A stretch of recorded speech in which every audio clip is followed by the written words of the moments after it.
या छत्रपती शिवबांनी सर्वांच्या मनात घर केले आणि जाणता राजा आपला छत्रपती शिवबा बनला.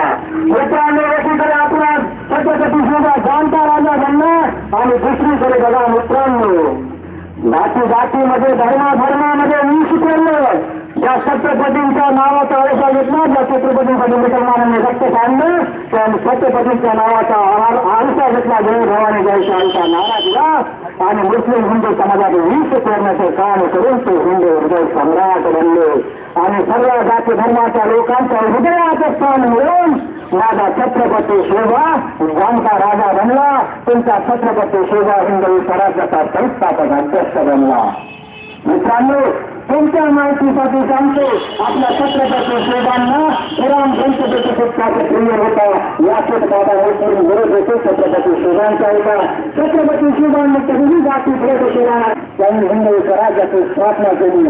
मित्रांनो, मराठ्यांच्या पोरादारांनी एक शब्द माझ्या लक्षात द्या, या ब्राह्मणवादी विचार करण्याने छत्रपतींना त्यांच्या भावाचेच झाले. मित्रांनो, छत्रपती शिवबा म्हणाले, मी कुणालाही जबरदस्ती करून कुणालाही गुलाम बनवून हिंदवी स्वराज्याची स्थापना करण्याचा संकल्प केला आहे. मी जनतेच्या हृदयात घर करून जनतेच्या लेखवे बनवून हिंदवी स्वराज्याची स्थापना करण्याची शपथ घेऊन करंदी टाकले महादेवासमोर.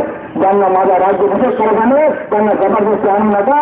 जो कोणी भेटेल त्याला ना मन घेतला तर माझा राज्याभिषेक झाला नाही तरी चालेल, असं उच्च कोटीच्या छत्रपतींच्या नावाचा आळसा घेतला. मित्रांनो, ज्यांनी आपल्या छत्रपतींना बदनाम केलं, ज्यांनी आपल्या रामचंद्र प्रभूला बदनाम केलं, त्या ठाकरे कुटुंबाचा अस्त करण्याची वेळ आलेली. मित्रांनो, त्या ठाकरे घराण्याला आपल्या भारतीय राजकारणातून संपवण्याची वेळ आलेली. मित्रांनो, त्यामुळे माझी सर्वांना विनंती आहे की या ठाकरे कुटुंबाच्या विरुद्ध या आपल्या ऑटो रिक्षा या धुळे शहरातून दिवसाआडवेळाने महाराष्ट्राच्या विधानसभेमध्ये आपण सर्वांना पोहोचवतो.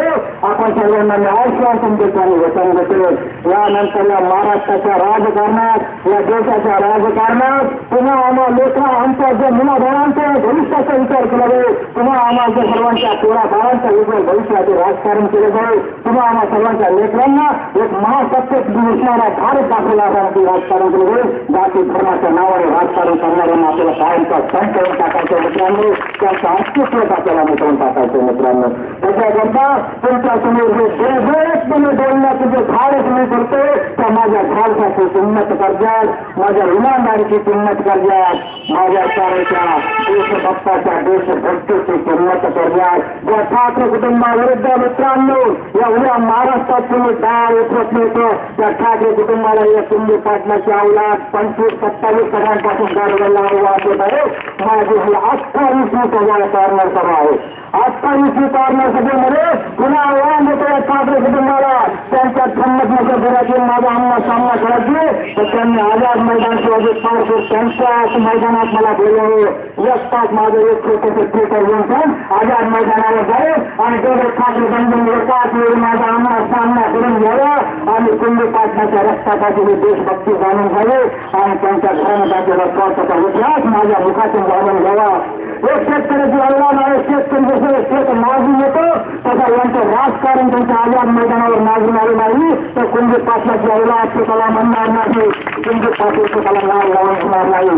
या ठाकरे बंधूंना या लोकप्रिय चॅनलच्या माध्यमातून आव्हान चौथा 5 वेळा पुस्तक आले. या लोकप्रिय चॅनलला मी हात घेऊन पाय करून सांगतो, आपण लोकशाहीचे शेष आधार शंभ आहात.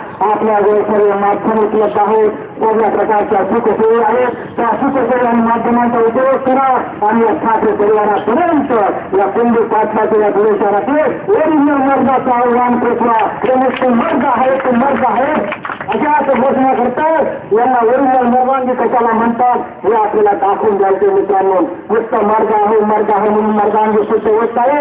लोककल्याणाची मर्दांगी सिद्ध करण्यासाठी मित्रांनो प्रत्यक्षात लोककल्याणकारी मर्दांगीचे विचार समोर आणावे लागतात आणि त्या माध्यमातून मित्रांनो अनेक उपाय मानलेले आहेत. त्यातील खानदेश करार नेमका काय हे सगळे पूर्वी मुद्दे असताना तीन महत्वपूर्ण मुद्दे आपल्याला तर सांगतो. मित्रांनो,